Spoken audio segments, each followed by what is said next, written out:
They left a widow in the middle of a winter valley where one night would bring death like a layer of ice. But what makes this story more than just a cruel tragedy is the only choice she had to wait for death in silence, or to believe that some miracle was still in store for her. If it were you, in the middle of a deserted land with no one by your side, being judged by the world, being chased away by those who consider themselves moral, do you have enough courage to continue living? Have you ever been at a point where you thought your life was over, but then a hand reached out and changed everything? An abandoned widow, a rich but lonely cowboy, two fates lost in the snowstorm, and then found themselves again.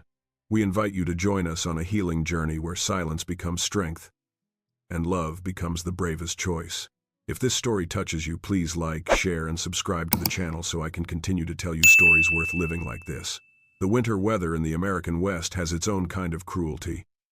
It doesn't rush, it doesn't scream, it doesn't smash. It just quietly covers everything like a white blanket that stretches for miles, hiding both the beauty and the pain of people living under the vast sky. And that morning on a hillside about 3 miles from the town of Rivermouth, the snowstorm had begun to form at dawn. In the thick snow, Evelyn Carter lay curled up, her purple hands clutching her aching chest. Her breath mingled with the wind in thin wisps. Newly fallen snowflakes covered her worn sweater, her wind-blown ash-gray hair, and her strangely peaceful face, even though she was at the final boundary between life and death. She was still conscious, but only enough to notice the wind whipping against her. Each gust was a cruel reminder that she was being left behind. Completely. No one was looking back. A few yards away, fresh tire tracks were imprinted in the snow, the large wheels of wagons from the Maple Creek settlement. Evelyn had followed that group for the past 2 years, thinking she had found peace after the sudden death of her husband, John Carter. But here she was, abandoned like a worthless old thing. A gust of wind blew, carrying with it some of the cloths they had thrown down as they left. One of them caught on a low pine branch. Evelyn saw it. It had belonged to her, torn from her hands as she clung desperately to the edge of the wagon. Reverend Silas Moore's voice echoed in her head, cold as wood in the wind. We cannot have a widow who rebels against the community. That is chaos, and chaos must be eliminated. And so they eliminated. The way they did it was typical Moore: no blood, no screaming. Just leave the exhausted middle-aged woman in the snow, let nature do the rest. Evelyn closed her eyes. For a moment she saw John standing in the summer meadow, his eyes amber in the sunlight. He was waving her over, smiling gently as always.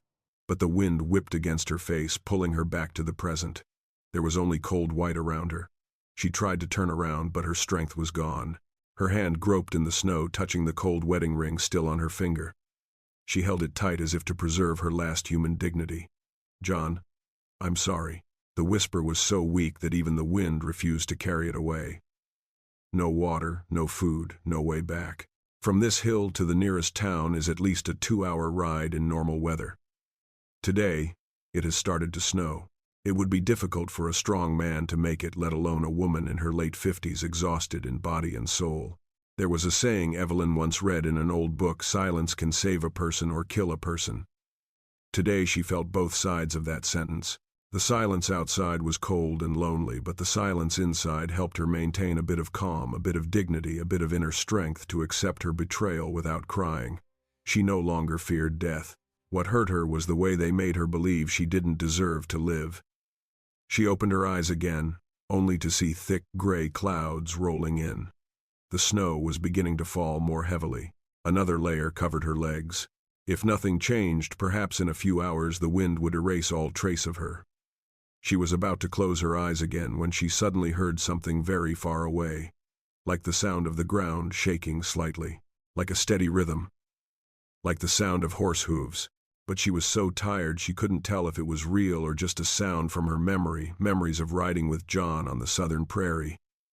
A horse neighed clearer, then the sound of snow being stirred. The silhouette of a rider appeared in the mist, moving slowly but surely down the hillside.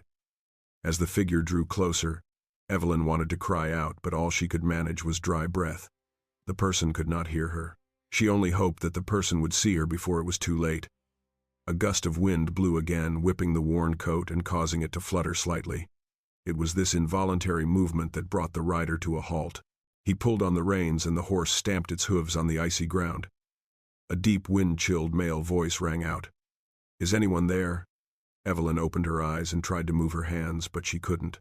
The man still hadn't dismounted. He looked around. Tree shadows, snow rocks, no sign of life.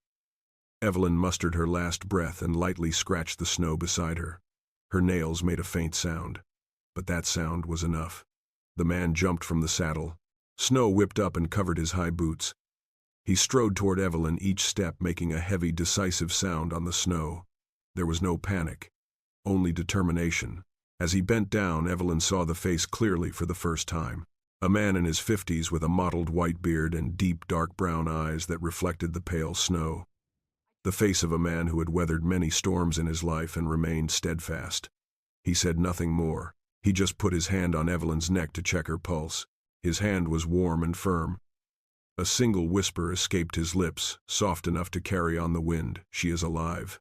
His voice was full of calm, like a deep melody resounding in the storm. There was no need to ask who had done this. The slight tightening of his jaw said it all. He did not waste time judging. He simply opened his thick leather jacket, draping it over Evelyn like a living wall of wind. Then he lifted her gently but firmly, as one would caress something precious. Evelyn wanted to see his face more clearly, to ask his name, to say thank you. But her eyelids were heavy as stone. She only had time to feel his warmth, to hear him lift her onto the horse, to hear him say very softly, almost to himself, "You'll be fine. I promise." For the first time in weeks, Evelyn let the silence no longer be a fear. It became a support. Then everything fell into a gentle darkness, like a deep sleep she had not had for a long time. When Evelyn first woke, it was all darkness, so thick and silent she thought she was on the other side. But then, in the hazy darkness, she heard a crack, as if someone were adding more wood to the stove. The faint smell of burning pine filled her nostrils. It was the smell of life, of warmth, of the old evenings she and John had spent sitting by the fire on the little farm. She wiggled her fingers, testing the waters. She felt numbness and pain shoot up her arm, from her wrist to her arm. But at least she could still feel her body. A deep male voice sounded somewhere near the door. "Don't try to get up, Mrs. Carter. Your body is weak. You've been lying in the snow too long." Evelyn opened her eyes. The light from the oil lamp at the back of the room made her squint. The old oak ceiling rose slowly. Everything around her smelled of warm wood, clean wool, and old Western ointments. Not her home. Not Maple Creek. Not anywhere she knew. The voice came again, closer this time. "I am Samuel Tate." Evelyn turned. A man stood by the door. He wore a dark brown flannel shirt over a heavy leather jacket. He was tall and broad-shouldered, with gray hair that reached his collar. His dark brown eyes regarded her with genuine concern, but also with caution, the kind of caution of someone who has lost too much and doesn't trust easily. The firelight from the fireplace fell on his face, creating a feeling both strong and peaceful. Evelyn swallowed hard. Where am I? My ranch. Tate Ranch. About 5 miles east of Rivermouth. Ranch. She had heard people in Maple Creek speak of Tate Ranch with a mixture of respect and distance. One of the largest ranches in the area. Its owner was a wealthy but reclusive man named Samuel Tate. It was said he had lived alone since the death of his wife and son many years ago. But that was all hearsay. Evelyn had never met him, yet now she was lying in his room. "You saved me?" Evelyn asked. Her voice caught in her throat. Samuel sat down on the chair next to the bed, keeping a proper distance. "I was just in time. If I had been a few minutes later—" He didn't finish, but Evelyn understood. She saw in his eyes the solemnity of someone accustomed to facing danger, but also something like regret. As if he had been through this before, finding the person you love in the snow, but it was too late. She did not dare ask. Samuel nodded slightly toward a nearby table. "She's severely hypothermic. I had Dr. Warren run down from Rivermouth and check her out. He says she'll need several days to recover." Evelyn took a slow breath. "Why? Were you in that exact place?" Samuel paused for a few seconds before answering. "My horse kept wanting to go that way. I guess he sensed something." He looked her straight in the eyes. "But I think some things don't need explaining. Sometimes God leads us in the right direction without warning." His words were not judgmental like those of Reverend Silas Moore. They were merely acknowledgement, not imposition. Evelyn turned away, eyes stinging. I was abandoned. She said it so softly that Samuel had to lean closer to hear. She summed up the story: Maple Creek, Silas Moore, the suspicions, the vague accusations, the forcing of women to remarry to keep order, and finally the night she was put in the wagon. No crying, no protest, just silence. She was afraid that if she said more, her voice would break. Samuel did not interrupt. He listened as if it was his duty, listened with respect. When Evelyn had finished, there was a long silence in the room. The fire crackled and the wood burned. Samuel placed his large hands on his knees, clasped them together, and said, "You don't deserve to go through that." Evelyn smiled weakly. "They don't think so in Maple Creek. Maple Creek isn't the whole world." Samuel's voice was low. "Nor is it the standard by which to judge a man." She turned to look at him. There was no pity in his eyes, only justice. It made her throat tighten, because pity makes you feel small, but justice makes you feel valuable. Samuel stood up gently. "I have prepared some porridge. You need to eat. Your body is not ready for strong food." He turned away to get his bowl of porridge, and that was when Evelyn got a better look at the room. Plain wood walls, beige curtains, a small table, a few sturdy old chairs, a thick wool carpet from the south. This room did not look like the room of a wealthy man who had flaunted his wealth. It looked like the room of someone who had once had a family, lived with the laughter of children, and then suddenly fell silent. When he returned with the hot porridge, his hands were shaking slightly. Evelyn recognized it immediately, not from the cold. It was the tremor of someone handling something too fragile, as if she were something he was afraid to hurt again. Evelyn took the bowl of porridge, her hands still shaking slightly. "Thank you, Mr. Tate. Just call me Sam." He smiled slightly. "In the West, we don't need so much distance." Evelyn ate each spoonful. The warmth seeped into her chest, banishing some of the chill in her bones. Sam stood near the door as if to give her space, but his eyes were always on her, making sure she was okay. Outside, the wind picked up. The windows rattled. Evelyn remembered herself lying in the snow, waiting to die. A lonely middle-aged widow, in a harsh land. No one wanted her. No one remembered her. And yet this man, a man who had nothing to do with her life, was riding in that exact direction, stopping at that exact moment, picking her up as if to save something that could still be saved. She looked at Sam. "You saved me." "But why did you do that?" Sam leaned against the windowsill and looked out. "Because I know what it feels like to lose someone, and not be able to do anything about it." He paused, his voice dropping. "Once I was too late." Evelyn felt her chest tighten. This man bore old wounds too, wounds he hid so well that his face did not show them, but his voice betrayed his pain. Sam turned back to look at her. "I don't want to be late again this time." Evelyn lowered her head to her bowl of porridge, avoiding his gaze. Not because she was shy, but because her heart, which she thought had frozen, felt something warm, something she dare not name. Evelyn awoke the next morning to a weak light filtering through the curtains. The light was as pale as mist, but enough to make out the honey-colored wood of the walls and the still hot grate of the fireplace from the night before. The scent of pine and porridge lingered, a faint trace of someone who had tended her for the past few hours. She tried to turn, and even the slightest movement sent a sharp pain through her arms as if they had been stabbed by ice. But at least this time she didn't feel the cold sinking into her bones. She was alive and warm. Familiar footsteps echoed in the hallway. Heavy, steady, unhurried. Westerners often walked like that, decisively and without any wasted movements. The door opened a crack. "Are you awake?" Samuel asked, his voice soft and natural, as if made for this moment. Evelyn nodded slightly. "I thought I would never wake up." Samuel entered, carrying a wooden tray. The smell of hot herbal tea filled the room. "Thank goodness you're awake," he said, setting the tray down on the table. "You're dehydrated and exhausted. Dr. Warren said it will take a few weeks for your body to fully recover, but at least you have some color back in your face." Evelyn smiled, a weak smile. "I owe you my life." Samuel shook his head and pulled the chair closer to the bed. "In this West, no one would leave a man to die in the snow if they had any sense. I was only doing what a decent man should do." His voice was soft, matter of fact.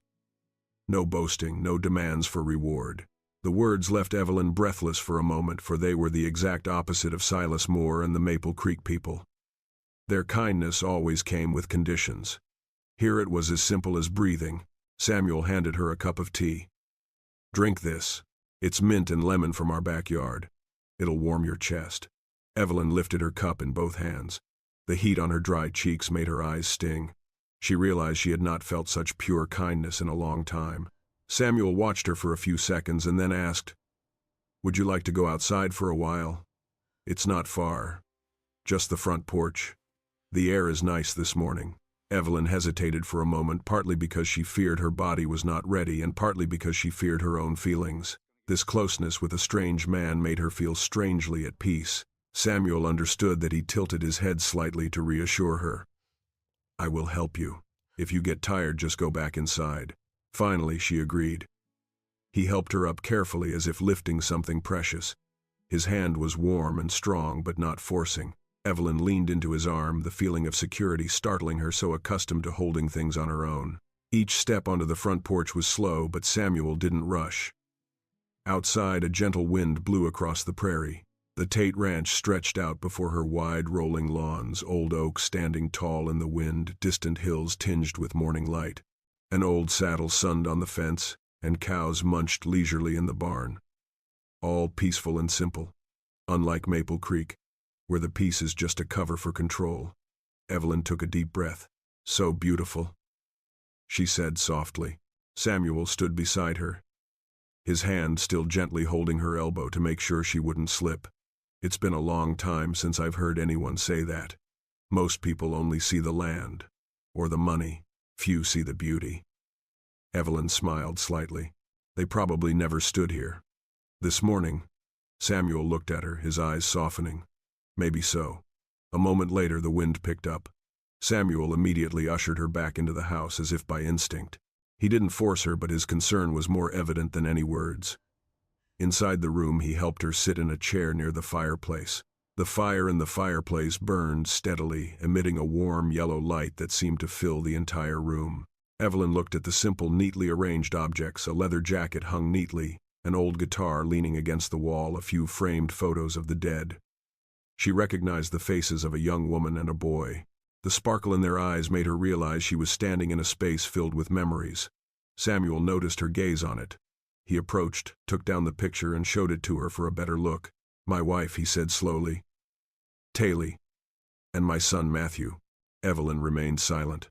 Not because she didn't want to talk, but because the pain in Samuel's voice was enough to tell her he didn't need words to comfort him.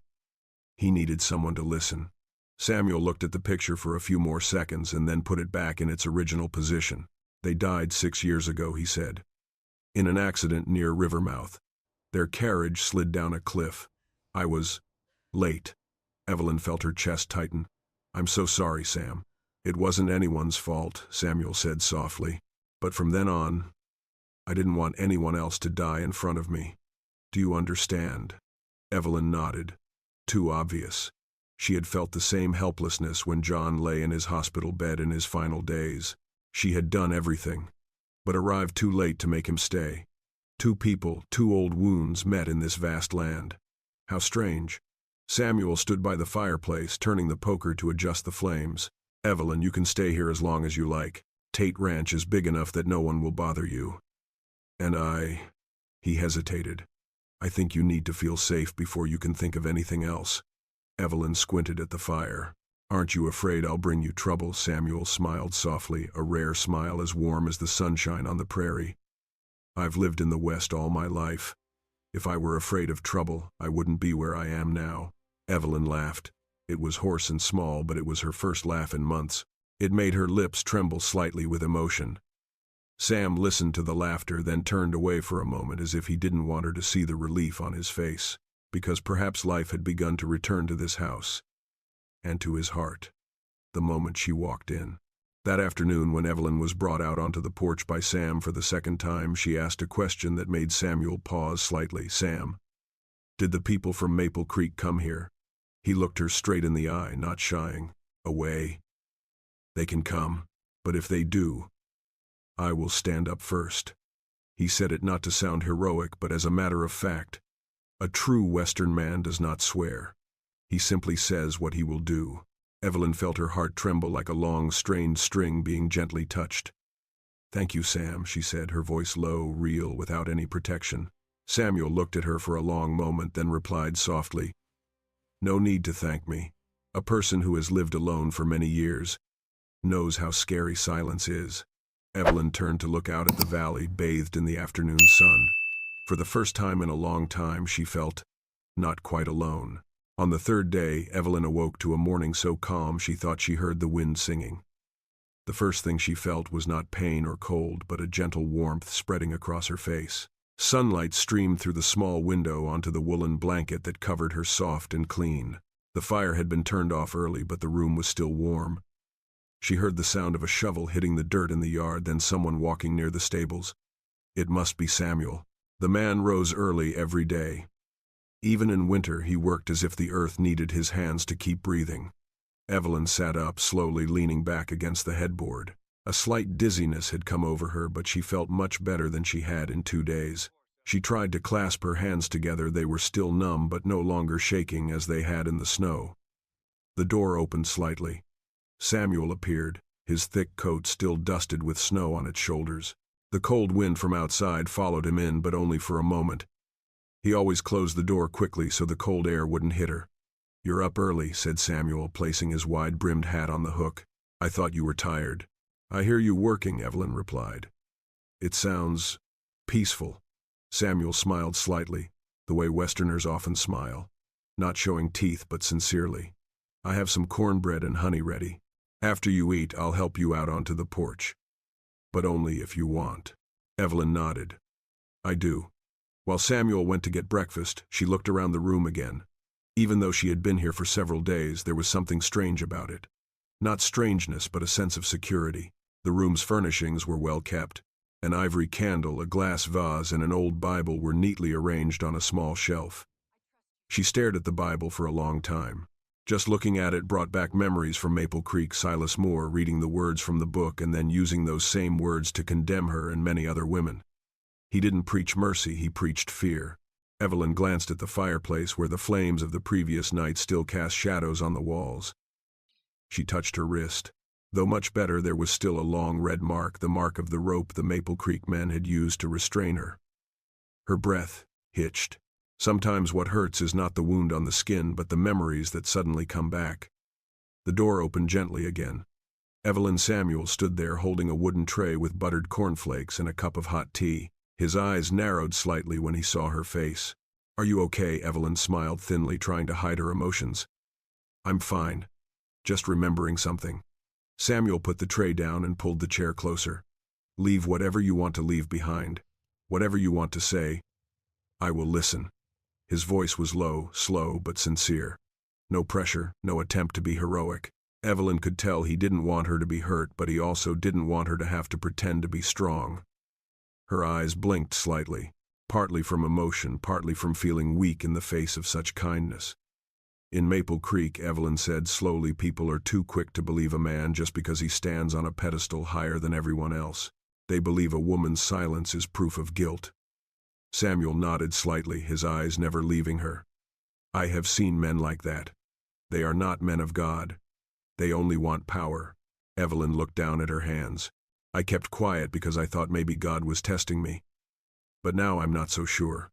Samuel did not answer immediately.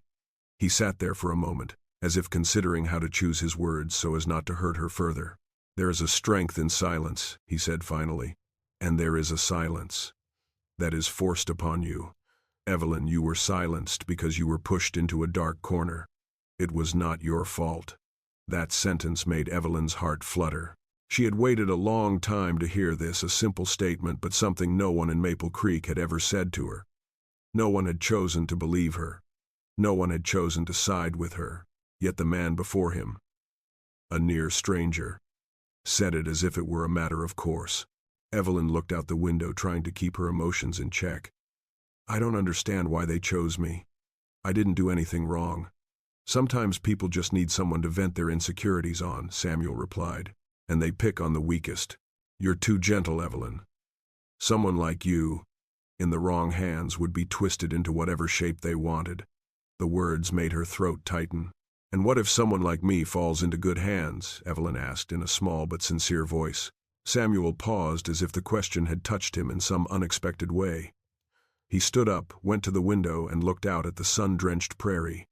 If you fall into good hands, he said softly, you will live as you are, not as others expect you to. Evelyn fell silent. There was a long silence, but it was not a tense silence. It was like the stillness of a meadow in the morning, when the wind blows gently through the dry grass and the sun is rising. After a moment, Samuel returned and offered her his hand. Would you like to go out onto the porch? I think the fresh air will be good for the first few days. Evelyn put her hand in his, and Samuel guided her step by step. Outside, the soft sunlight spread over the farm, and the distant sound of horses' hooves echoed like the steady heartbeat of the west. Samuel pulled the wooden chair out onto the porch, leaving her in the light but out of the wind. He stood beside her, saying nothing, just being there. And his presence was enough to make Evelyn feel safe in a way she had not felt for years. She looked up the path from Rivermouth. A flash of worry crossed her mind. Sam, do you think they'll come looking for me? Maple Creek? Samuel asked. Evelyn nodded. Samuel thought for a moment. They can come. But to get here, they have to get past 5 of my men at the gate, past me and past their own conscience. I don't think they have the courage to do what's right, much less do what's wrong at Tate Ranch. Evelyn smiled slightly, her heart filled with a confidence she couldn't explain. I was scared for so long, she said. But today, I feel at peace. Samuel looked at her for a long time. Evelyn, you're safe here. I promise. His voice was low, steady, without swearing. Just the voice of a man who had lost too much and was unwilling to lose anything more. She heard that promise echo deep inside her. It didn't make her dependent, but it made her feel worthy of protection. Something she had forgotten since John's death. As Samuel went back inside to prepare some soup, Evelyn watched his back, his sturdy gait, broad shoulders, silver-streaked hair, and the step of a man both strong and kind. A strange feeling crept into her heart, like sunlight filtering through the morning hills, not exactly love, but the precursor to something warmer, deeper. What she dared not name. Not now. The sky was so clear in the west on the third afternoon that Evelyn thought she could see all the way to the horizon, where the hills curved like the back of a great horse at rest. The snow on the ground had begun to melt, revealing patches of brown and pale green. Samuel took her out onto the porch again, but this time he was more prepared, a thick woolen blanket, a high-backed chair, and a jug of warm water at her feet. Is everything okay? Samuel asked, making sure Evelyn was wrapped up. Better than I thought, Evelyn said, looking out over the rolling hills. Samuel leaned against the porch pillar, his arms crossed. He did not break the silence. He waited for her to speak, or not to speak. He seemed the kind of man accustomed to silence, not the silence of solitude, but the silence of those who know that words can wound someone if they are not careful. After a while he asked, would you like to go for a walk just around the back lot? I think you need some fresh air. Being indoors all the time can be hard on your head. Evelyn looked down at her feet. I'm not sure I'm strong enough. I will walk beside you, Samuel said, simply, as if it were obvious. The determination in his voice made Evelyn nod. Samuel led her along the small path behind the main house. The ground was soft, with melted snow, and the smell of hay mixed with the faint scent of sunlight. Every step tired Evelyn, but strangely she felt lighter than when she lay in her room. Behind Tate Ranch was a gently rolling hill. There were gnarled old cypress trees, their branches reaching out like hands to the sky. When they came to a large rock, Samuel signaled, sit down here and rest a bit. Evelyn obeyed, lowering herself onto the smooth stone floor. Samuel stood beside her, his hands on his knees, his eyes looking into the distance. I come here when I need some peace and quiet, Samuel said, his voice lower than usual. This place overlooks the whole ranch, everything I kept and everything I lost. Evelyn knew he was talking about his wife and children. Did you think you would never get up again? Evelyn asked softly. Samuel did not answer immediately. He picked up a dry branch from the ground and broke it in two. Yes, I thought I was done with life. Not dead, but without anything to look forward to. Evelyn was silent. She knew the feeling better than anyone. After John died, she had become a shadow of herself, working, breathing, enduring day after day. I think I was born to take care of someone, Samuel continued. When they're gone, I don't know what I'll do. He smoothed the crack in the rock beneath his feet. But the work keeps me alive. This ranch, this land, and the people who work there. They need me. And I need them. Evelyn looked at his hands. the hands of someone who had planted crops, mended fences, comforted horses, and held her close to death. Hands hard but sure. "What about you, Evelyn?" Samuel asked. She bowed her head. "I thought I was just a spare part in Maple Creek's eyes." Her voice trembled slightly, but she continued. "They said I was alone for too long. They said I was weak. They said a widow should accept her fate, or listen to Reverend Moore." Samuel looked at her intently. "Do you believe them?" Evelyn took a deep breath. "Maybe. Partly. When people say something long enough, sometimes you start to believe it. I kept quiet because I thought I had no right to speak." Samuel sat down next to her, not too close, but close enough for her to feel his warm presence. "No one has the right to make you believe that." Evelyn looked up and their eyes met. Amid the vastness of the field, the look made her feel no longer small. They sat in silence for a long time. The wind blew through the blades of grass, making a soft rustling sound like the whisper of the steppe. "You seem to like quiet," Samuel remarked. Evelyn chuckled. "Silence is sometimes the only way to keep yourself grounded. People think I'm weak because I don't talk back. But really, I just don't want to add fuel to the fire they've started." Samuel nodded. "Some people think shouting is strength, but the one who keeps silent is the strongest." Evelyn looked at him, her heart sinking. "You are like that too." Samuel chuckled. "I'm old, Evelyn. It doesn't suit me to raise my voice." "How old are you?" she asked. 48. "How about you, 43? The difference is enough that I can say I'm older than you, but not too old to walk you," Samuel said, his voice carrying a rare hint of humor. Evelyn laughed. It was a soft, clear laugh, like water running through a crevice in a rock. That smile made Samuel pause, as if he had just heard something strangely familiar. He turned his face away for a moment, then stood up. "You rest for a few more minutes," said Samuel. "I'll go get some water." When he disappeared behind the hill, Evelyn sat alone. She watched his shadow, a strange feeling suddenly welling up in her heart, hard to name. It was not love, but it was not simple gratitude either. It was like the feeling of someone standing in the middle of a vast field, seeing for the first time a large tree growing right next to them, sturdy, sheltering from the wind and making them no longer afraid of getting lost. Evelyn took a deep breath. The wind blew softly through her hair, carrying the scent of pine and damp earth. "Evelyn Carter," she whispered to herself. "What am I starting to feel?" Her heart pounded. She knew she was changing. Not because of Samuel, but because she was beginning to believe she deserved to live differently. More gently, with room for warmth, for hope. She placed her hand on her chest, right where the wound in her heart had made her think she had died long ago. "It hurts, but it's the pain of coming back to life." Samuel returned a few minutes later, placing the bottle of water next to her. "Have you rested enough?" "Enough," she replied. He helped her up and they returned to the path leading home. When they reached the porch, Evelyn stopped and turned to look at Samuel. "Sam," she whispered, "thank you for bringing me here." Samuel replied slowly and sincerely, "I just want you to know, the world is much bigger than Maple Creek, and in that world, you have a place." Evelyn looked deep into his eyes. In that moment she realized one thing. For the first time in many months, she felt alive. Wednesday morning at Tate Ranch begins with familiar western sounds, the wind rustling through the porch boards, the soft neighing of horses in the stable, and the hooves of a horse impatient to be let out into the field. Evelyn sat in the chair by the window, wrapped in the beige wool blanket Samuel had given her the night before. The warmth of the blanket helped calm her, but deep down something had been bothering her since early morning, as if instinct was warning, as if a strange wind was about to blow. Samuel had been out since the sun had barely crept above the horizon. He had to check the south fence because of the strange noises the night before. Evelyn wanted to come with him, but Sam said she was too weak. "Your job now is just to recover." He said it so lightly that she couldn't object. The sky grew lighter and a shadow appeared outside the gate. It was not the powerful shadow of Sam Tate. It was a horse's hooves, quick and clean, the beat of its hooves on the ground as regular as a drum. A moment later, a familiar voice called out, "Is anyone home? It's Ben, the postman from Rivermouth." Evelyn paused. The mailman. From Rivermouth.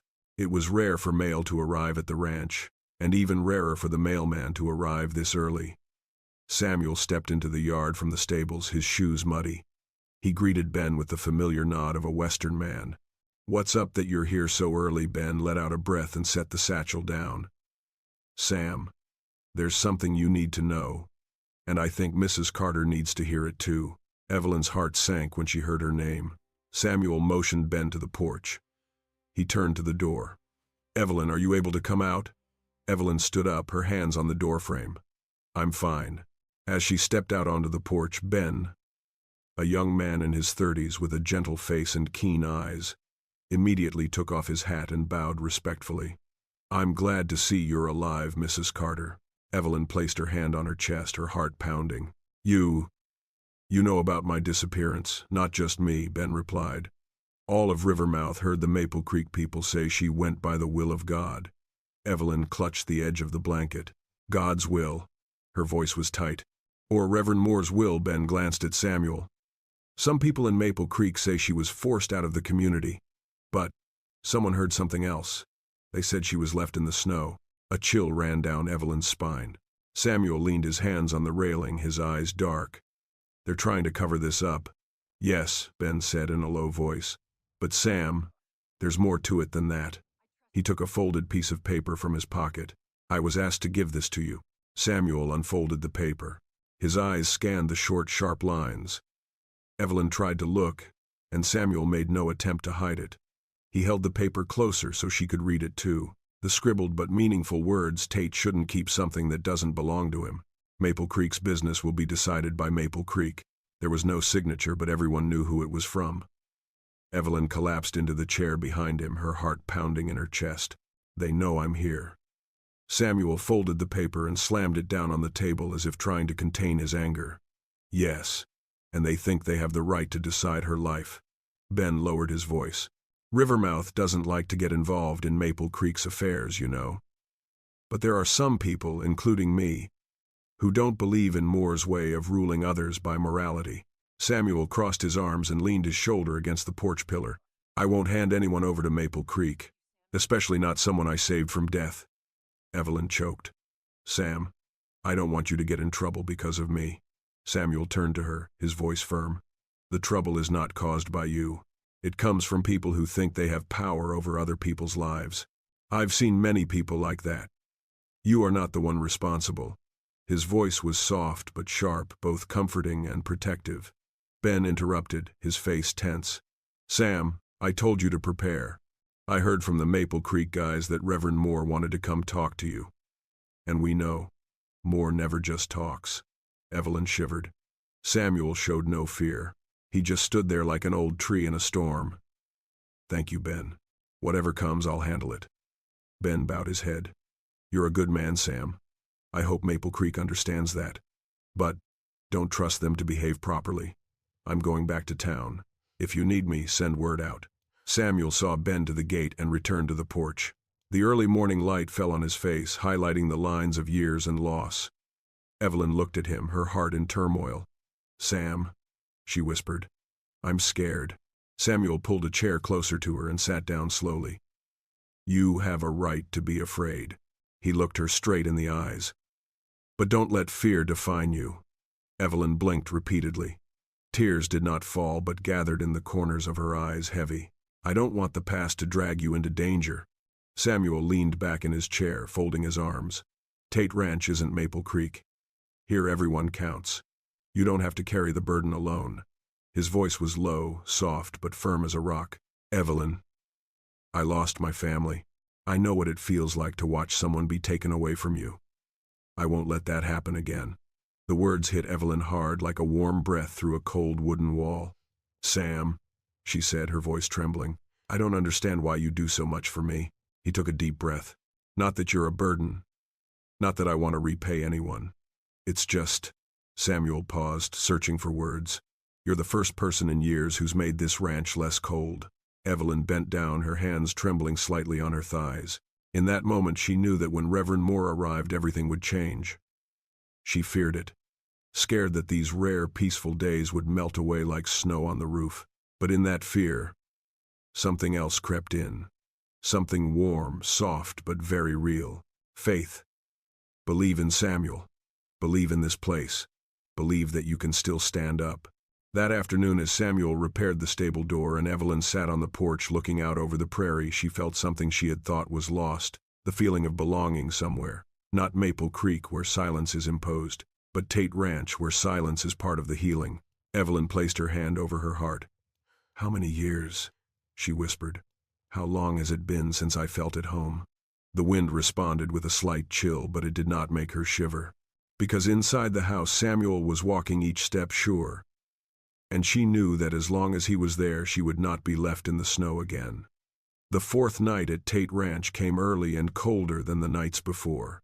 As soon as the sun set behind the hills, the wind began to swirl up from the prairie, blowing through the cracks in the door, tapping lightly against the wooden wall as if to remind us that the West, no matter how beautiful, is never completely gentle. Evelyn sat by the window of her little room. The firelight danced on the table, illuminating the old Bible and the Samuel shawl that lay ready for her by the bedside. She pulled the blanket loosely around her shoulders and looked out into the darkness. Something about tonight kept her from sleeping. Maybe it was the threatening note Ben had brought her this morning. Maybe it was the fear that Reverend Moore would come looking for her at any moment. But deeper than that, maybe it was because she was starting to feel something else, a strange feeling that was both stirring and frightening her. Samuel. Not love, not dependence, but like the return of something she had forgotten. The feeling of someone willing to stand in the wind for her. A very unfamiliar image, but it made her heart tremble. Footsteps echoed in the hallway, slow and deep. Samuel. She was used to the way he walked, steady, sure, quiet. A calmness radiated from every step of a man who had lived too long with loss but had not let loss turn him into a bitter man. Knock on the door. "Evelyn, are you awake?" Evelyn took a deep breath. "I'm still awake." The door opened. Samuel stood there holding a steaming pot of mint tea. The firelight reflected off his face, making his brown eyes appear deeper and warmer. "I guess you couldn't sleep." Evelyn tried to smile. "I guess you too." Samuel placed the teapot on the wooden table, pulled a chair closer to the fireplace, and turned to her. "I want to ask you something, if you don't mind." Evelyn put her hands on her lap, keeping calm. "Just ask." Samuel sat down, his hands clasped together in front of his chest, his eyes wandering in the firelight. "Reverend Moore, has there ever been anything that has made you feel pressured? More than what you've told me?" Evelyn was stunned. Samuel continued, his voice low but gentle. "It's not that I want you to be hurt again, but Ben left me some words that made me think. I need to understand to protect you properly. Protect her properly." The way he said it made Evelyn's heart flutter. She turned away, her eyes on the floor. "There are some things," she said softly. "I haven't told you everything." Samuel waited. "No pressure." Evelyn took a slow breath, as if each word she was about to say required a bit of courage to utter. "After John died, I gradually withdrew from everyone. I read more, kept quiet more. They said I was hiding something, that a widow living alone was vulnerable to temptation." Her voice dropped. "Moore said I had to remarry to keep my honor, but I refused." Samuel clasped his hands together but remained silent as she continued. "He didn't like that. Maple Creek didn't accept a woman with that kind of self-determination. And from then on, they saw me as a threat to the so-called order." Samuel sighed heavily, not because he was angry at Evelyn, but because he was angry at the injustice. Evelyn continued. "They started watching everything I did. My voice, the way I walked, even my evening reading. They said women shouldn't think so much." Evelyn gave a bitter laugh. "I kept quiet, because if I spoke I would only make things worse." Samuel looked at her. His eyes had the calm of someone who understood that helplessness all too well. "There's one more thing," Evelyn said. "Moore came to my house late one night. He said he wanted to pray for me, but he didn't have the look in his eyes that a pastor would have." Samuel took a deep breath, his hand on the arm of the chair as if he wanted to break it. "He touched you?" "Not yet," Evelyn said. "I kept my distance, but I knew if I didn't leave Maple Creek first, something would happen." Samuel stood up and paced the room as if to control his anger. When he returned, his voice was low and hoarse, but more real than anything she had ever heard. "Evelyn, you're not in Maple Creek anymore. You're in Tate Ranch. No one here can touch you if you don't want them to." Evelyn looked up, eyes stinging. Samuel approached, but he stopped before getting too close, so as not to make her feel pressured. "You've been silent for too long," Sam said. "But here, if you want to talk, I listen. If you want to be silent, I listen. Either way, You don't have to suffer alone. A tear slipped from Evelyn's eye and rolled down her cheek. Not from pain, from relief. It was the first time in years that she cried without feeling ashamed. After a while, Samuel returned with the teapot and poured 2 cups. It's a cold night. You need to keep warm. Evelyn held the hot cup of tea with slightly trembling hands. Sam. I fear Reverend Moore is coming tomorrow. Samuel sat down at the table, his eyes deep. He will come. I know the type of man. But Evelyn, he lowered his voice decisively, you will not have to face him alone again. What about your ranch? I don't want to cause anyone any trouble.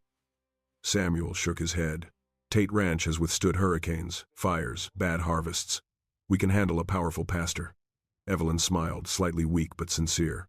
You always talk as if everything is within your reach, because I know what I will allow to happen and what I won't. Samuel looked her straight in the eyes.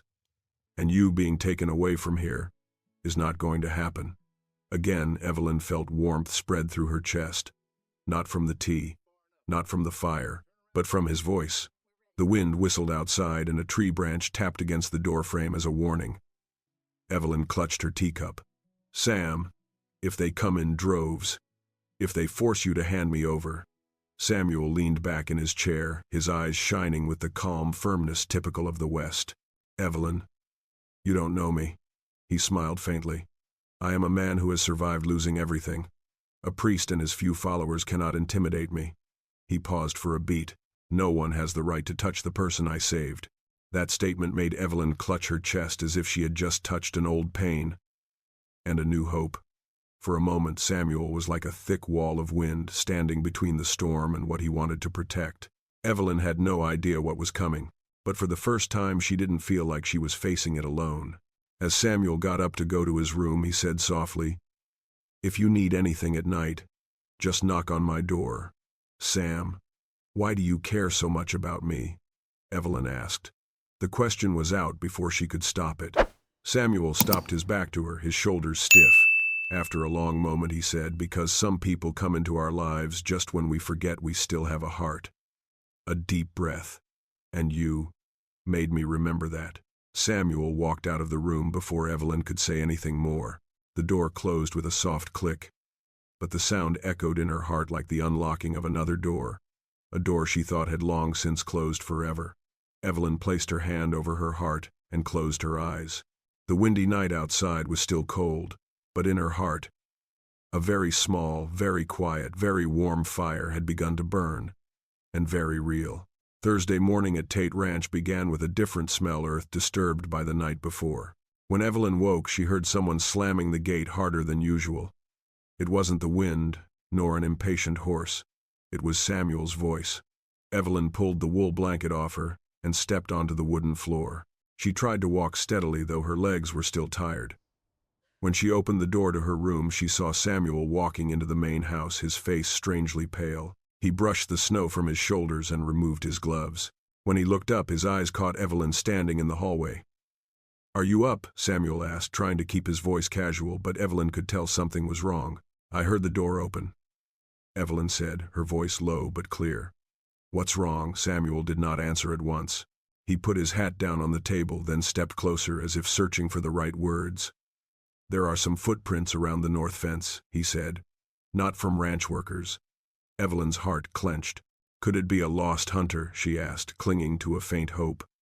Samuel shook his head. Hunters don't travel in teams of 5. And those footprints stopped right where you could clearly see her window. Evelyn put her hand to her mouth. They came, not yet, said Samuel. But they want to know where you are. The air in the kitchen grew heavy. The light from the window highlighted the wrinkles at the corners of Samuel's eyes, wrinkles of weariness and alertness. Evelyn gripped the edge of the table lightly for balance. Sam, I'm sorry. Samuel frowned. He stepped closer. Why do you have to apologize? Because I brought trouble here. Samuel shook his head so hard that his hair shook. Evelyn, you are not the troublemaker. Trouble comes from those who believe they have power over other people's lives. He placed his hands on the edge of his chair, his voice softening. You are a survivor, not a burden. Evelyn bit her lip, trying not to let the words make her cry. But inside, Samuel's words were like untying a knot she had tied too tightly for years. Samuel stood still for a moment as if considering something. "Perhaps you would like to know more," he said. "Go ahead," Evelyn replied. "I found a piece of cloth caught in the fence. Dark green. The same color as the coats of some Maple Creek men I saw when I went through that country." Evelyn shivered slightly. Reverend Moore won't stop. Samuel leaned his hands on the table, bent down a bit, and said in a low voice, "Yes, because he believes he has the right. Men like him aren't used to being rejected." Evelyn suddenly remembered the look in Silas Moore's eyes the night he came to her house, half religious, half possessive, the kind of look that chilled you to the bone. Samuel looked at her, his dark brown eyes reflecting the dim light outside. "Evelyn, you fear him, but he is not your only fear, is he?" Evelyn was silent. "What else are you afraid of?" Sam asked softly. Evelyn clenched her hands. "I was afraid that people I loved would be hurt because of me." She took a deep breath. "I lost John. I didn't want anyone else dragged into the darkness I had just escaped." Samuel took a step forward, close enough for her to feel his warmth but not touching her, for he understood the boundaries of being vulnerable. "Evelyn, do you think you are darkness?" "I think I bring trouble," she said. Samuel shook his head. "No. The trouble comes because you stand up to wrong things, and that scares them," he continued calmly. "But at Tate Ranch, you're not alone." She wanted to believe him. She almost did. But her past fears held her back. Samuel stepped out into the backyard.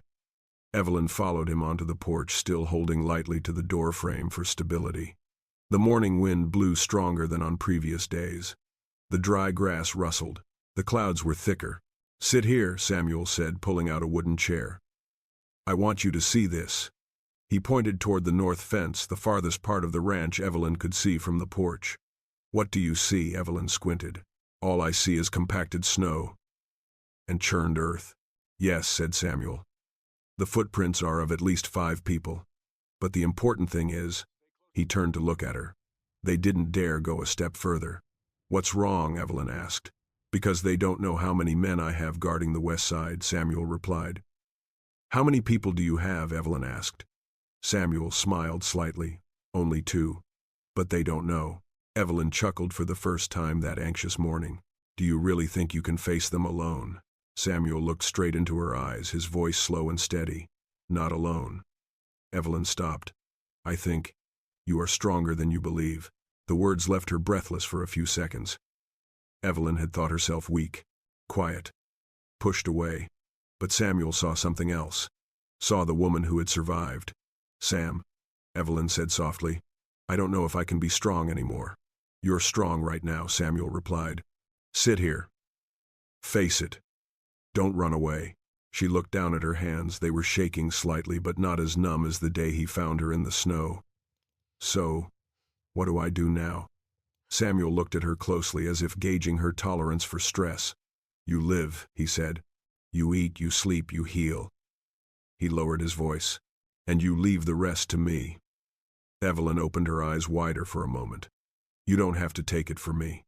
Samuel turned to face the field, his shoulders straight but not stiff, as if he were standing in the middle of a storm but not letting it blow him away. "I don't replace you," he said. "I stand by you." Evelyn felt a wave of calm wash over her heart. Not fear, not panic, but to be seen. Be seen as a valuable person. At noon, Samuel gave her a hand-knitted scarf. "Mine," he said, "but you can have it for now." Evelyn smoothed the knitting over. "Did you knit it yourself?" Samuel laughed. "No," Tate knitted. "I kept a few of her things to remind me how lucky I was." Evelyn squeezed the handkerchief gently.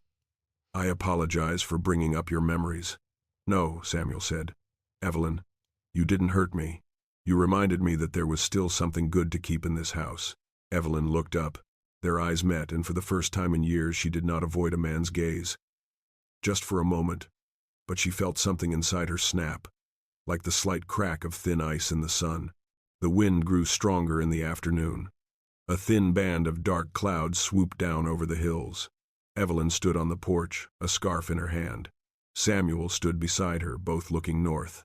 "Sam," she said softly, "if they come back—" "They will come back," Samuel replied flatly. "And if If they bring more people, I'm still in front, Samuel said. Evelyn, you're not the one left behind anymore. Evelyn took a deep breath. I know. But are you still scared? Samuel asked softly.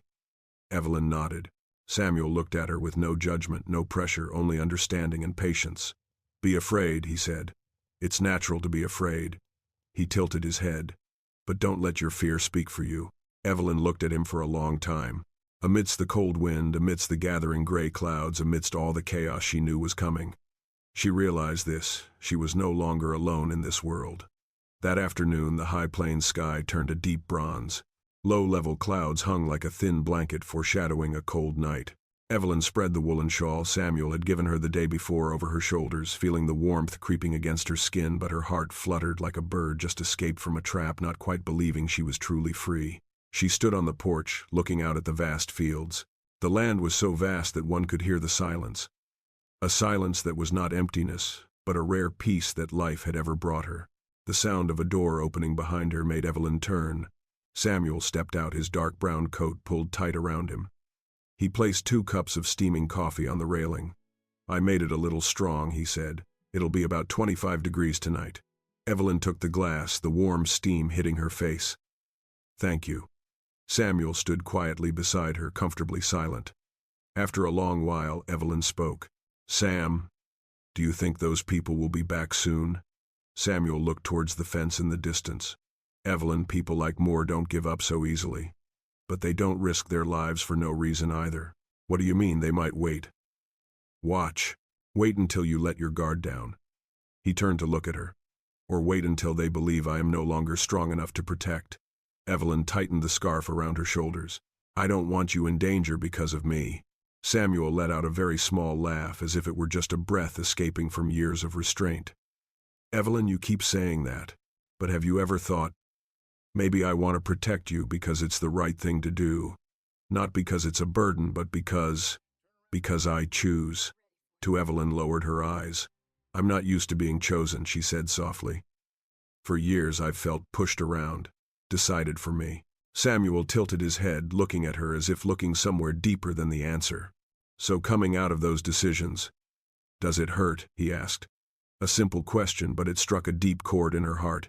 It took Evelyn a few seconds to reply. It hurt, she said. It was heartbreaking. She took a deep breath. But the worst thing was the silence that followed. Samuel frowned slightly, not because he was confused, but because he sensed the truth in her words. Silence, he asked. Evelyn nodded. When I ran from Maple Creek, when I was left in the snow, before you found me, I couldn't hear anyone, just my heart beating and the wind. I thought, maybe God was silent, and I should be silent too. Samuel placed his hands on the railing, gripping the rough wood lightly. Evelyn, he said slowly, each word firmly, sometimes silence is not abandonment. It is a way for people to make themselves heard. Evelyn paused. I saw her stand still many times, Samuel continued, not because she was weak, but because she weighed every detail in her heart. She let time filter her pain. His voice was as deep as pebbles under water. Silence is sometimes strength. No one has the right to use it against you. The words made Evelyn choke for a moment. She suddenly realized what she had not dared to name. She was not afraid of gunfire or of sunsets in this country. She was afraid of trusting anyone again. And that made her tremble. She turned to Samuel. Why are you so nice to me? Samuel smiled, a rare but truly warm smile. I am not good. I only do what an honest man should do. Evelyn looked down at the warming cup of coffee in her hands. Sam, I know I can't stay here forever. Samuel tilted his head, looking at her as if he had heard something wrong. What do you mean? I don't want Moore to find me here. I don't want this ranch to become a battlefield just because I showed up. Samuel set his glass down on the table more forcefully than he would have liked, though he was not angry. Evelyn Carter, he said. His voice low but not loud. Do you think I'm going to let you leave? I don't want to get involved. You're not implicated. Samuel interrupted. You're a protected guest like anyone else in need of a home. Tate Ranch doesn't turn away innocent people. Evelyn was silent. After a while she spoke. But if they attack, I'll stand at the door, Samuel said firmly. I'll stand before them. Before you. Evelyn's face softened, but there was still doubt in her eyes. Sam, I thank you. But I don't want to be the reason you lose this ranch. Samuel chuckled. Evelyn, this ranch isn't built on dirt. It's built on people. And the people here know what's worth keeping. Evelyn turned away to hide her stinging eyes. Samuel stepped a little closer but kept enough distance so that she didn't feel pressured. Evelyn, he said slowly, you have never been a burden to anyone. You were only made to believe it. Here, no one believes it. The silence stretched, but this time it wasn't heavy. It was like the moment before a rain when the earth and sky wait for something to be released. A moment later, Samuel continued, I have something to ask. Evelyn looked up. What do you want? The question was simple, but it made Evelyn's heart ache. What do you want? She whispered, not daring to answer. Samuel nodded. How do you want to live?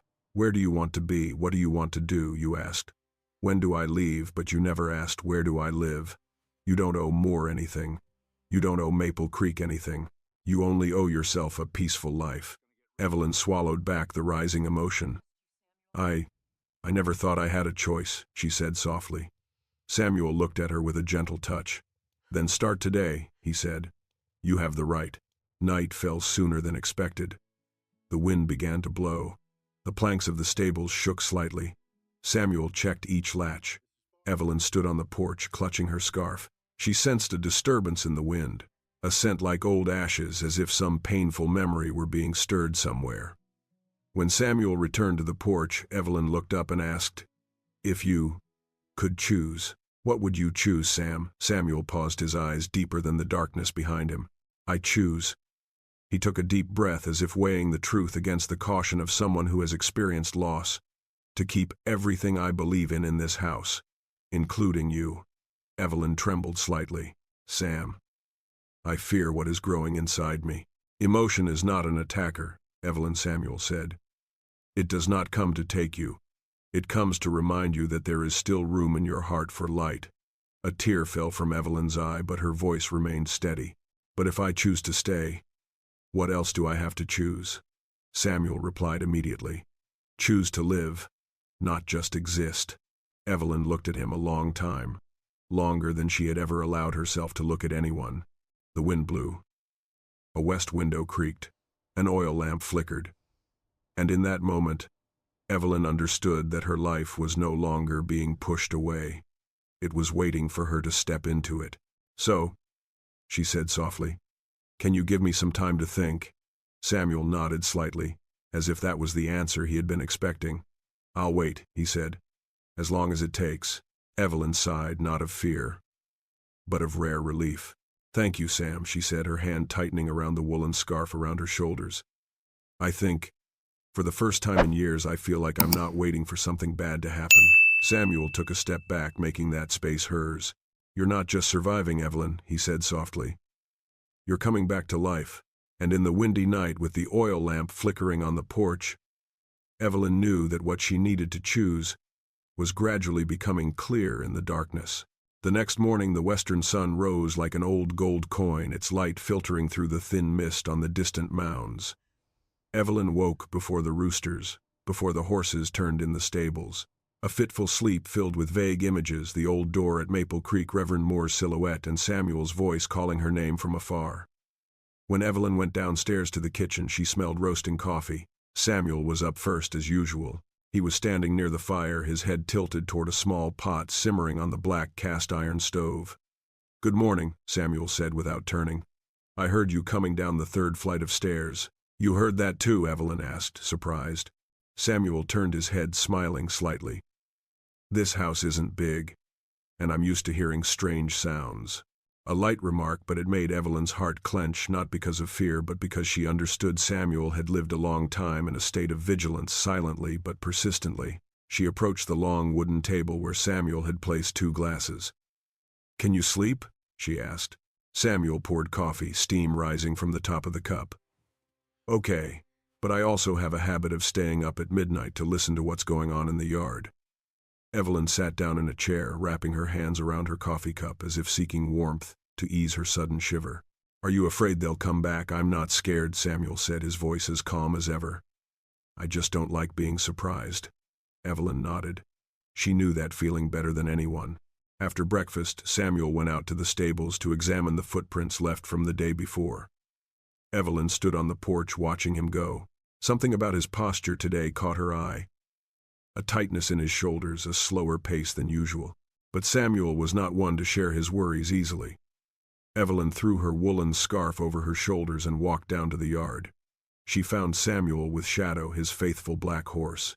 "Is there anything unusual?" Evelyn asked, standing a few steps away from him. Samuel stroked Shadow's mane, his eyes never leaving the ground. "Someone came back last night." Evelyn's heart sank. "You saw them. I heard footsteps around the cage. When I came out, they were gone. Very fast." Evelyn felt the wind grow colder. "Sam, I think I know why they were looking for me so urgently." Samuel turned his eyes dark. Why Evelyn swallowed the lump in her throat. I haven't told you everything." Samuel didn't look surprised or disappointed. He just pulled a wooden chair out from the cage wall and sat down. "Go ahead." Evelyn did not sit. She stood as if she could only speak by holding herself erect. "At Maple Creek, I didn't just turn Reverend Moore away," she began. "I know something they don't want anyone to know." She took a deep breath. "I know what he did to his ex-wife." Samuel was silent, unhurried. "One night, I saw her fall in the churchyard," Evelyn continued. "They said it was an accident, but I heard an argument before. Moore said she disgracefully questioned him in front of several people." Samuel closed his eyes as if to hold back his anger so it wouldn't burst into flames.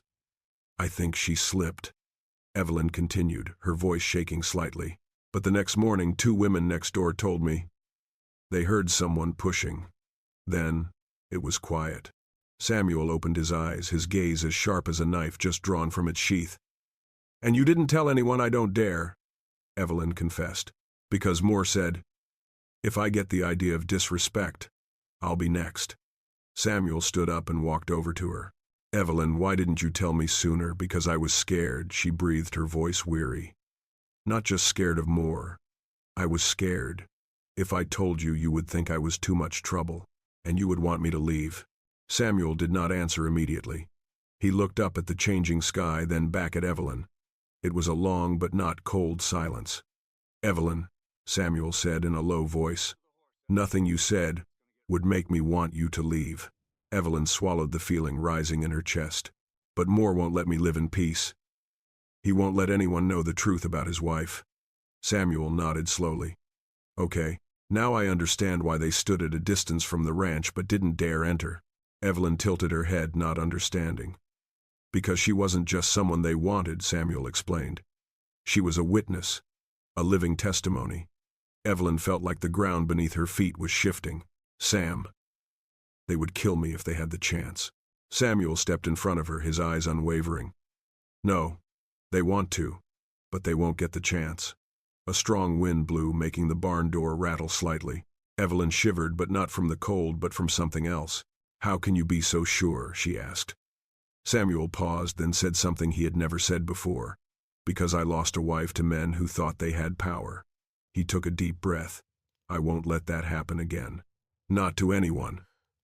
And especially, not to you." Evelyn felt her knees weaken, but she kept her balance, clutching the woolen scarf around her shoulders. "Sam, let me finish." Samuel raised his hand slightly to stop her. "I know silence can kill a person slowly. I saw it in your eyes. You carried a fear so heavy that you dared not speak." Evelyn bowed her head. Samuel took a step forward, close enough so the cold wind wouldn't come between them. "But you're not alone anymore. And if Moore wants to come here, he'll have to go through me. Through Jenkins. Through everyone who lives on this land." His voice was not high, but warm and solid like an old pine tree. Evelyn said softly, "Sam, I thank you. But sometimes, the truth doesn't get you out of trouble. It only makes the bad guys stronger." Samuel frowned slightly. "You are right. But the truth is also the only thing that can end a chain of sins." He bowed his head slightly as if he were trying to hide something deeper in his thoughts. "You may not believe it," Samuel said, "but when you first walked into my house, I knew. You weren't just running away. You were looking for a way to stand up." Evelyn started slightly. "I didn't think I was that strong." "You are stronger than you know," Samuel replied. "And I don't say that out of romanticism. I say it because I saw it in the way you survived the snow and the way you kept your dignity when they tried to extinguish it." Evelyn felt tears welling up. "Sam, if Moore knew I was telling him about his wife, he would do everything he could to shut me up. And that is why we must prepare," said Samuel. "Not to fight, but to stand." Evelyn exhaled, half relaxing, half surrendering to a truth she could no longer deny. Jenkins rode back from the east late in the afternoon. His face was tense. "Samuel," he called out, "someone is asking for directions to the ranch." Samuel stepped out immediately. "Who?" "A young woman. Says her name is Clarice Moore." Evelyn was stunned. Samuel looked at her, his eyes dark, not with anger but with determination. "Evelyn," he said, "the time has come for you to stop being silent." The wind blew hard across the fields, kicking up dusty grass. Thick clouds hung low, as if to signal that what was to come would not be easy. Evelyn looked in the direction Jenkins had pointed, where the dirt road faded into the evening mist. And then she understood. Whether she wanted it or not, Maple Creek had followed her all the way to Tate Ranch. But this time, she was not alone. Clarice Moore arrived at Tate Ranch on a blustery afternoon, when heavy clouds seemed to weigh down the high plains sky. Evelyn stood behind the window, her hands clasped so tightly her knuckles turned white. She didn't know what she feared more, the approaching truth, or the person who would bring it. Clarice's horse stopped just outside the porch. She was about 25, small in stature, but her eyes held something resolute. Clarice's face was pale from the wind, but she still had the self-possession of someone prepared for the unthinkable. Samuel stepped forward slightly, blocking Evelyn out of reflex. "Hello," Samuel said, his voice calm but with a familiar wariness. "I'm Samuel Tate. What do you need at my ranch?" Clarice gripped the reins tightly, her eyes darting around the house as if checking to see if she was being followed. I need to talk to Evelyn Carter," Clarice said, trembling slightly but not backing down. "Alone?" Evelyn heard this, her heart pounding as if it were about to burst from her chest.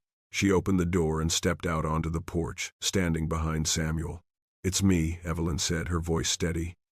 "You were looking for me." Clarice looked at her for a long moment, her eyes filled with a mixture of fear, anger, and hurt.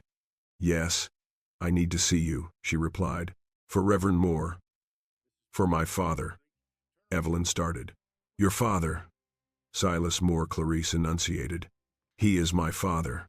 The air seemed to freeze. Samuel turned slightly, blocking Evelyn a little more.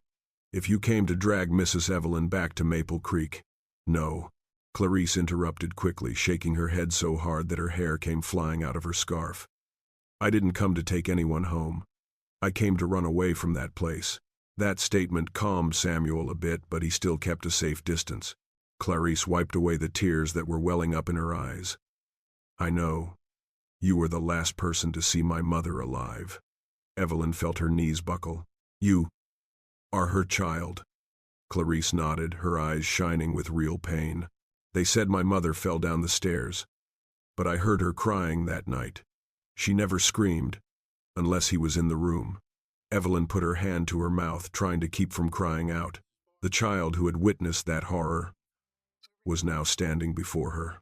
Samuel spoke up. "If you seek the truth, you have come to the right place. But if anyone follows you—" "I came around 3 hills," Clarice said. "I was sure no one was following me. I came because I wanted to end this." Evelyn took a step forward. "Clarice, you don't have to say it if it hurts." "No," Clarice said, her voice steady. "I've been silent for too long, and silence is what killed my mother. And nearly killed her." Evelyn shuddered at hearing those words from someone so young who had suffered so much. Samuel invited Clarice inside. She sat on the edge of the chair, her hands clasped in her lap. It was so quiet that the wind whistling through the door sounded like the sigh of a tired person. "What do you want to tell me?" Samuel asked, sitting across from her but leaving enough space so she wouldn't feel pressured. Clarice looked into the fireplace, her voice low but clear. "I came to tell Evelyn that my mother didn't die from falling down the stairs. She was killed by my father." Evelyn closed her eyes, as if finally hearing what she had kept heavy in her heart for so many years. Clarice continued. "I remember. I was 10 years old. I heard him yelling. My mother said, 'Don't touch me.' Then there was a shoving sound. When I ran downstairs, she was lying at the bottom of the stairs. He was standing there, telling me it was God's will." Tears rolled down Clarice's cheeks. but she didn't hide them. I believed him, Clarice said, her voice breaking. I was just a kid. I didn't know what the truth was. But as I got older, I saw him do the same thing to other women in the congregation. And when he looked at Evelyn, Clarice turned to her. That's when I knew. He was repeating history. Samuel gripped the arms of his chair tightly, but he didn't let his anger spill over. Clarice, Evelyn said softly, how long have you been carrying this?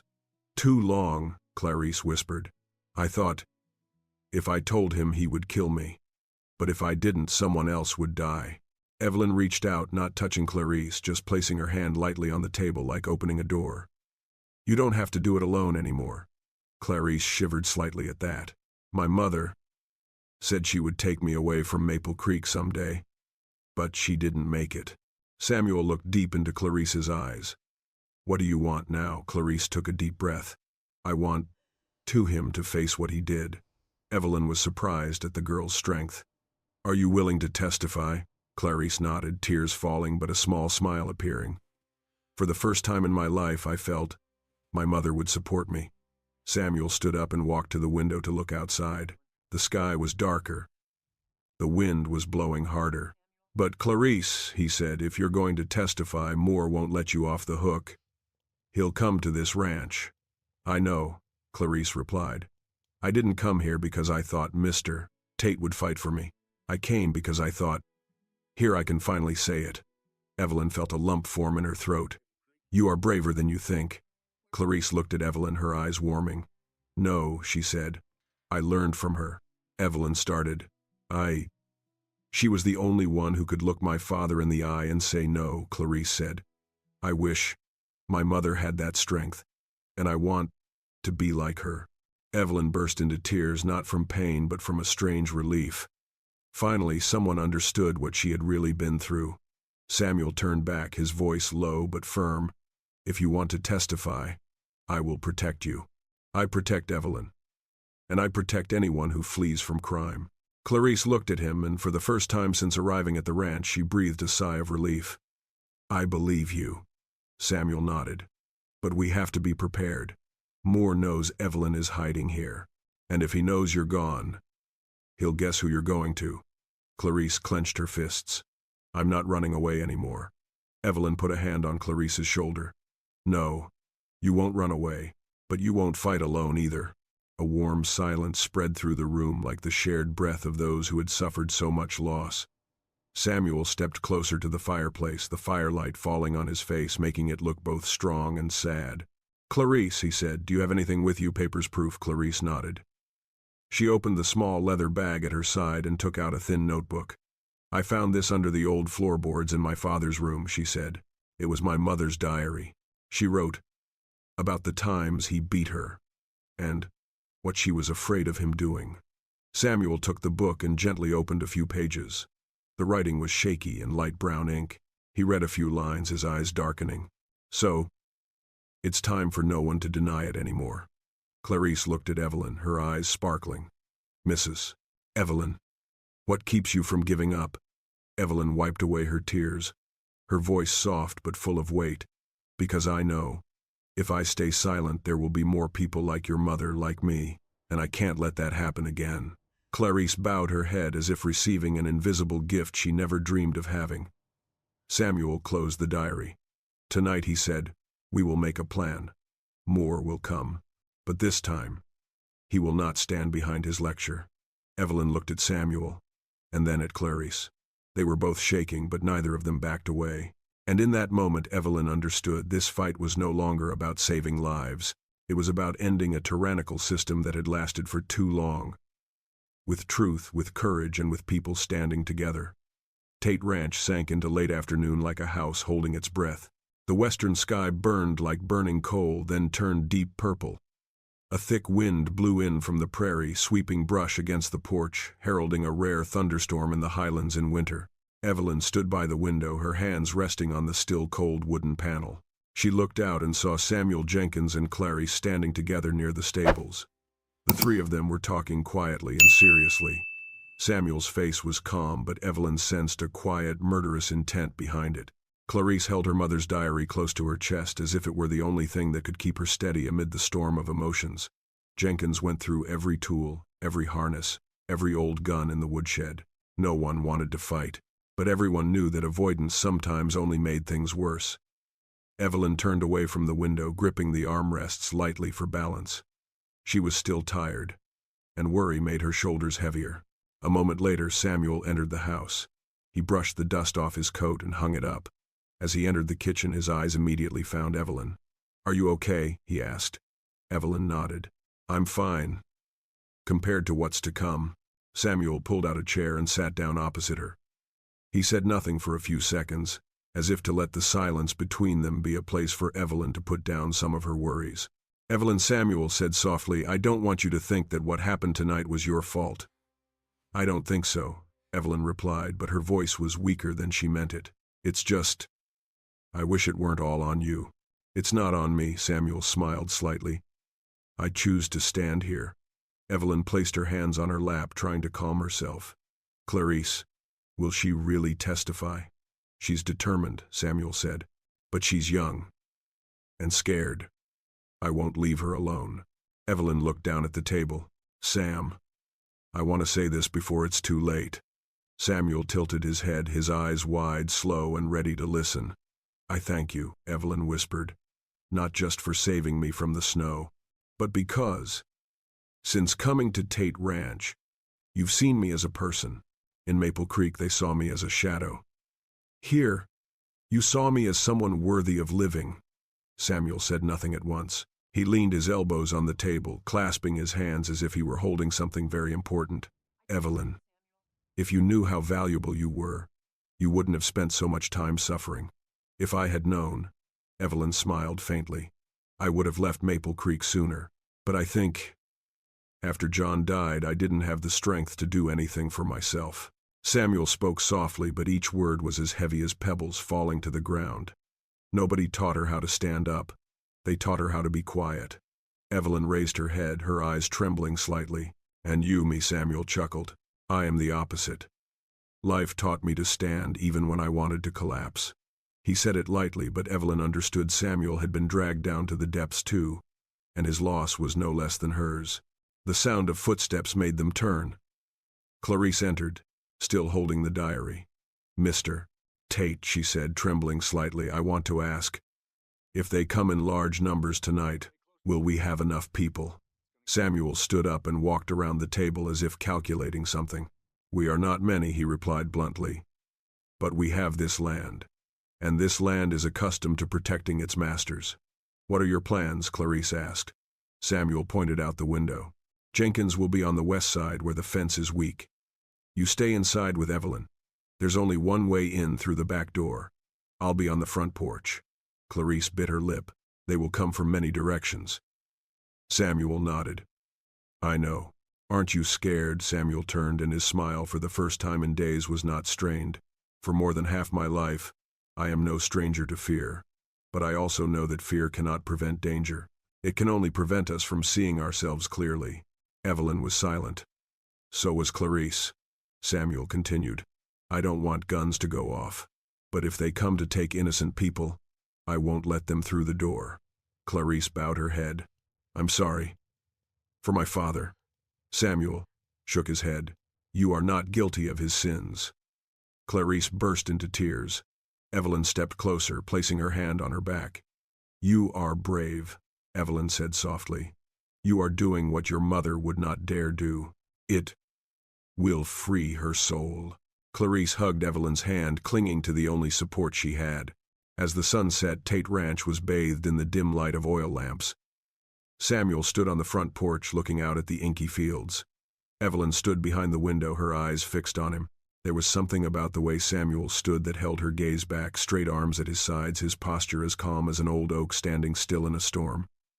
Not defiance, not violence, but the steadfastness of one who knows what is right.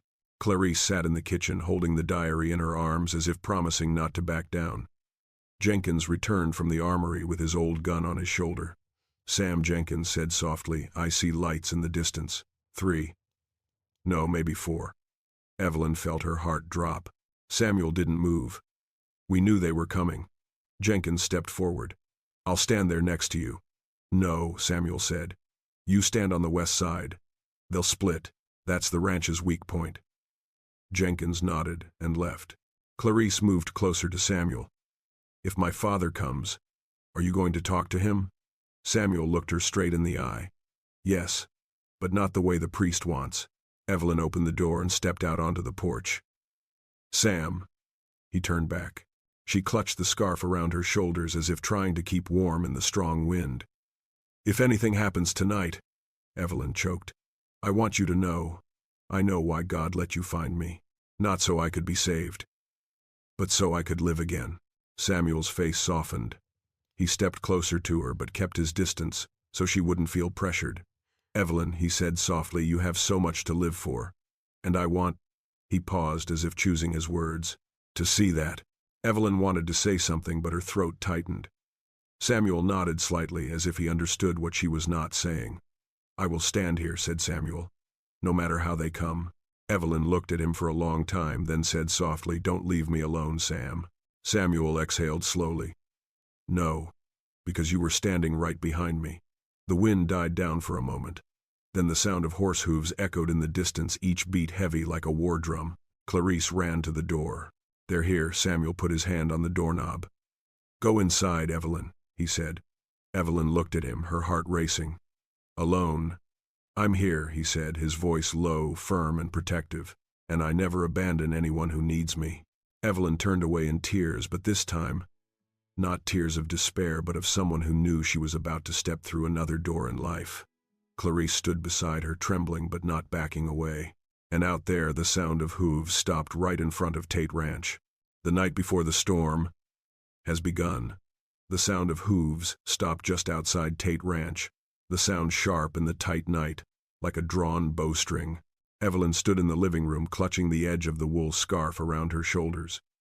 Clarice stood beside her, holding her mother's diary as if it were her life. On the porch, Samuel Tate stood tall, his figure bathed in the faint yellow light of the oil lamp. The wind picked up in gusts, making his long coat billow like a sail preparing for a storm. In the darkness of the courtyard, 4 figures on horseback slowly approached. The one in the lead, none other than Reverend Silas Moore. Clarice gasped. Evelyn put her hand on her back, squeezing gently, as if to tell her she didn't have to tremble alone anymore. Samuel opened the door and stepped down onto the porch, his feet hitting the wooden floor with a heavy, decisive sound. Moore, Samuel called, his voice low but clear. What are you doing here? Moore dismounted.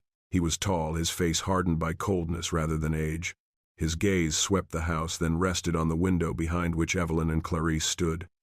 Mr. Tate, Moore said, his voice as smooth as if he were speaking in church. I have come to take home the lady of my congregation. Samuel raised an eyebrow slightly. I don't see anyone here who belongs to you. Moore smiled, but the smile was cold as steel. Mr. Tate, don't meddle in what's not your business. Mrs. Carter left Maple Creek in a big mess and caused a big misunderstanding.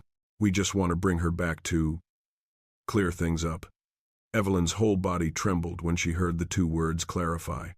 Clarice shook her head slightly, tears rolling down her cheeks. Samuel replied, no one here has been taken away, and certainly not by the man who has sown fear in the community in the name of religion. Moore squinted. There was a glint of steel in them. Mr. Tate, do you know what you are fighting against? You are fighting against God's will. Samuel laughed, low, soft, but full of contempt. No, I am against your will. Moore took another step, his voice low, soft as the wire wrapped around a trap. Evelyn Carter, come out! Evelyn stood behind the door, her hands clenched. Clarice turned to him, her voice trembling. Don't go. Don't come out. Evelyn took a deep breath. She remembered the years of compulsion, the forced silence, the trembling whenever Moore looked at her. And she remembered the look in Samuel's eyes last night when he had said that silence no longer defined her. Evelyn opened the door and stepped out onto the porch. Clarice followed her like a small but determined shadow. Moore saw Evelyn and smiled, but his eyes were so cold that it sent shivers down her spine. Evelyn said, Moore, you are causing trouble for the whole congregation. You are damaging the reputation of God by following illusions and lies. Now, come back to me. Evelyn swallowed. No. Moore jerked his head slightly as if he had heard something wrong. What I said no, Evelyn repeated, her voice low but clear and firm. Moore's lips pressed into a thin line. Evelyn, you don't know what you're doing. No, Evelyn replied. I understand. I understand that my silence has caused other women to suffer, and I don't want anyone else to suffer like Clarice's mother. Moore turned to Clarice. Clarice, he gritted his teeth. You don't meddle in grown-up business. Clarice took a step forward, standing in front of Evelyn. I'm not the 10-year-old you scared in the dark anymore, she said. I remember what you did. I remember my mother crying. Moore turned pale. Do you think anyone will believe you? You are the one who makes up stories to avoid your duty. Nobody made it up, Clarice said, her hands shaking but her eyes not. My mother left a diary, and it's here. Samuel took the signal. He stepped forward and took the notebook Clarice held. Moore paused slightly. Mr. Tate Moore said, his voice low and menacing, that is private property. No, Samuel replied, it is proof. Moore laughed out loud, but the echoing laughter in the yard only made him look like a cornered animal. Do you think the diary of a weak woman will overthrow me? Samuel did not reply. He opened the diary and read a few lines. His face stiffened. He turned to Moore. You beat your wife. You threatened to kill her. You used God to justify your cruelty.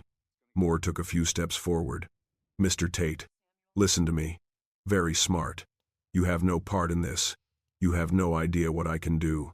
Samuel stood tall and did not retreat. I know what you are capable of, he said. Because I lost my family to men like you, men who believe their power is law. The air seemed to break as Moore grabbed Samuel's sleeve. Clarice shouted, Don't touch him. Evelyn stepped forward immediately. Moore, that's enough. Moore let go of Samuel's shirt and turned to Evelyn. I loved you, Evelyn. I wanted what was best for you. Shut up. Evelyn interrupted, her voice so strong it surprised even herself. You never wanted anything good for anyone, she said. You only wanted power. And you killed your wife because she dared to speak the truth. Moore paled. Her diary tells it all, Evelyn continued. If you weren't afraid of the truth, why did you come to me? Why did you threaten? Clarice Moore's face was contorted, his eyes red with anger. One of Moore's men stepped forward, his hand on the hilt of his gun. Samuel saw, but he raised his hand to stop Jenkins from the west. No shooting, Samuel said softly but firmly. Moore screamed, Evelyn Carter, you are a liar, you are a sinner. Evelyn stood still. Maybe so, she replied slowly, but I am no longer your victim. Moore pulled out a gun. Clarice screamed. Evelyn closed her eyes. Samuel rushed forward. But just then the man with Moore grabbed Moore's hand. Enough, Reverend, he said quietly but firmly. We can't shoot a woman in front of witnesses. And in front of a rancher with a gun aimed from 3 directions. Moore looked around. And for the first time, his confidence began to crack. Samuel stood in front of Evelyn and Clarice. If you fire, Maple Creek will fall tomorrow. Moore looked at each of them, then at the diary in Samuel's hand. He understood. The battle was lost. Not by force. By truth. Moore turned trembling with anger. He won't rest, he muttered. Never. Samuel replied, his voice as deep as the sound of rolling stones. That's the law's business. It's none of your business anymore. Moore mounted his horse. His companions turned, but no one looked back. As the sound of hooves faded, Evelyn felt her legs give way. Samuel turned, catching her before she fell. It's okay, he said softly.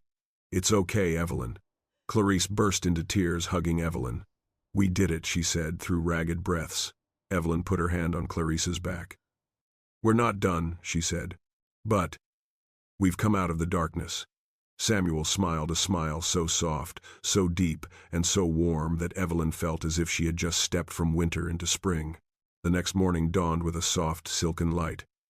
Tate Ranch seemed washed clean by the storm. Horses whinnied softly in the yard. The wind was so cool that Evelyn could breathe deeply without pain in her chest. Clarice prepared to leave the ranch to go to Rivermouth to testify. She turned to Evelyn. She saved me. Evelyn shook her head. No, I saved myself. She just stood by. Samuel stood on the porch, the light catching his cheekbones. You'll be fine, Clarice, he said. And your mother would be proud of you. Clarice laughed through her tears, then rode away. As Clarice's figure faded, Evelyn turned to Samuel. "Sam, what about us?" Samuel looked at her, his eyes no longer wary as before. "We are just beginning." Evelyn smiled for the first time, no fear clutching her heart. "Do you think I could stay at Tate Ranch?" she asked, her voice trembling slightly but hopeful. Samuel took a step forward and placed his hand on her shoulder gently, slowly, without forcing it. "Evelyn Carter," he said, deep and warm as the West itself, "you can stay here as long as you want, and if someday you want to be my housemate, I will wait." Evelyn touched his hand, her heart filled with a peace she thought she would never have again. "I think," she said softly, "that's what I want too." Samuel smiled, and for the first time, Evelyn Carter stepped onto the Tate Ranch porch, not in fear, but in the light of a new beginning, a new life, a love chosen in freedom, a heart reborn after loss. The lives of Evelyn and Samuel remind us that no matter our age, no matter how much loss we have endured, we can still rise again. Every wound, every lingering silence, it is a reminder that we have endured more than others see. But if we can still stand up, if we can still open our hearts, then the light can still find its way. For older people who have lived through a life of upheaval, this story is like a whisper. Don't think that the best chapter is over. Often the last years of life are when we see ourselves most clearly, love more deeply, and live more righteously. Love never comes in haste. It comes when two souls patiently listen to each other, and sometimes it is the calm silence that saves us from the storm. Thank you for taking the time to listen to this story. I hope it brings you warmth, peace, and a little hope to move forward, no matter how harsh life has been. If the story has touched your heart, please like, share, and subscribe to the channel so you don't miss out on the next humane and profound stories. I look forward to joining you on your emotional journeys ahead.